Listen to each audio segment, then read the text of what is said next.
Right, it's Sunday, and today's job is I want to try and get this shaft out so I can drop the main stand. This is Pinky's frame. My mad uncle seems to be in a very good mood because he's just got his latest supply of liquid Viagra. It doesn't do him any good, but he's got a second job as a towel rail in a 5-star hotel. Yeah. So no doubt we'll be hearing him during the course of this video. Yeah. As he's warbling like a mad thing. Now I've got to find somewhere to put the camera. I'm warbling. You're warbling, are you? First application, I'm going to give it a bit of heat.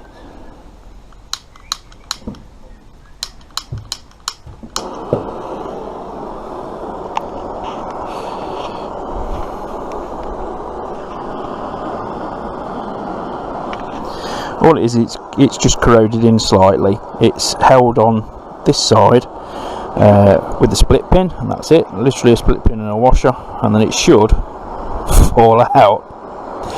But it's corroded in. Yes. Anyway, I'll carry on with this.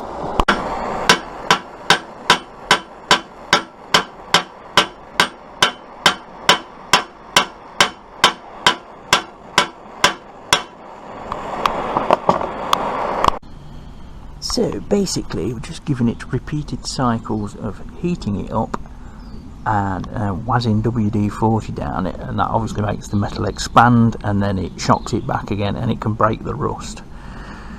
All it is it's a pin and going through the shaft of the main stand. But obviously through the years it's corroded together, which is because they don't fit any grease from the factory basically. So I'll just carry on doing that. Nice. Well, there's the frame outside, which I've been buggering about with, and the only other thing I've got to do on the engine, I've got to get 2 bolts out of the engine, and then it's all tickety-boo to be sorted out and all this lot. Now I have actually seen a sandblaster from Draper. I've got sandblasting guns, but they're very wasteful. Unless you build yourself a little cabinet out of like a large drum like that, but a bigger one, you can do it. You can cut holes in it, you can even get the gloves and all this lot, and you can actually set yourself up a little sandblasting cabinet for not a lot of money. I mean, you can probably set up a cabinet to do all your little bits and pieces like your footrest hangers and all this lot for the same price as probably what it would cost to blast the frame. That might be a road to go down, because having a sandblaster of my own would be, only for like smallish components, would be a massive bonus, because it's really handy if you're doing like brake pad changes on the car and stuff like that. You can just sandblast the caliper hangers where the hardware for the pad sits, because you usually get rust jacking, and you know, be able to clean them up before you put pads in and stuff like that. And it's also really handy if I decide to go down the road of gradually sort of restoring nibbler, which I've not made my mind up on yet. If I'm brutally honest with myself, this was my dream bike when I was on L-plates, and I've had one now. You know, I've had ZR 1100s and stuff like that. Adored them all, but I don't know, I might be a bit more interested in going a bit slower, who knows. I'd like an Enfield, to be honest. And what I really used to like was the original Triumph Thunderbird, not the like 1960s, 70s one whenever they were made, but the original Hinckley one. I thought that was a lovely bike when it came out. So yeah, but there's bits on nibbler that could do with being sandblasted, look, like the foot paint's going on the footrest hangers. The frame could do with stripping and painting and all this lot, but nice. I can hear movement. Oh, hello, look, here he is again. Here is the I don't know, what do I call you? Thanks for sharing that. Right, it does work better if it's turned on. But yes, press that. I think repeated cycles of heaty squirty will break the rust. Yes, that's the gas valve, look. Right, and that's the trigger. Yeah. Really? Nothing's happening. Because you haven't turned the gas on, have you? Oh, Christ. You really have got nothing better to do, have you? Are you going shopping later? Done it yesterday. Oh, right, that's alright then. Oh, so you've got an afternoon of leisure.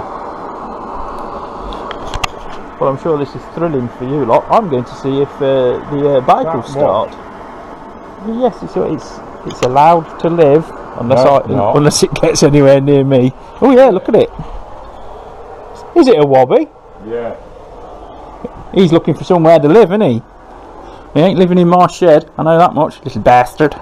Yes, he's in a spider's web. Oh, Mister, this is thrilling, isn't it? You get a nature documentary as well.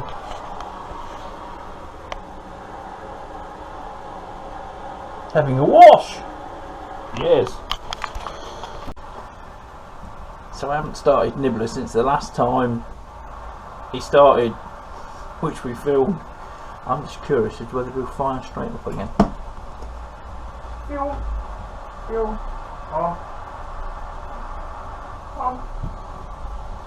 What do you reckon, Ben? Right. Do you reckon first time fire up? What do you reckon? Not good. Bit of a choke, but it shouldn't have problems getting.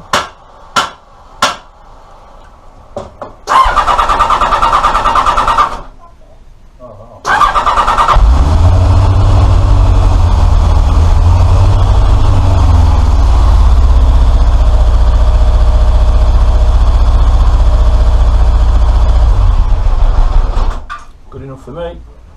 Woo. Did somebody say hot beverage? Oh, where's me wobby?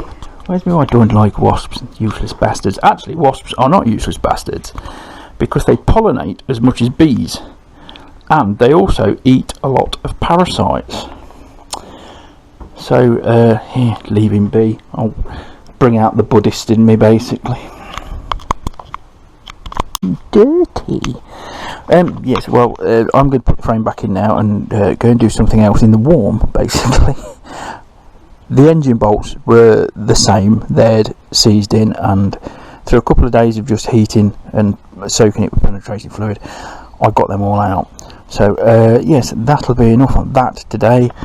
We know that Nibbler starts, so we knew it was the fuel pump. Hang on. Your daily dose of flatulence. And I was going to put the airbox on and the side panels and all that lot, and I can't be arsed because I'm not that effing warm, to be honest. So that'll be it. Thanks for watching. Thank you for subscribing, liking and all that shit.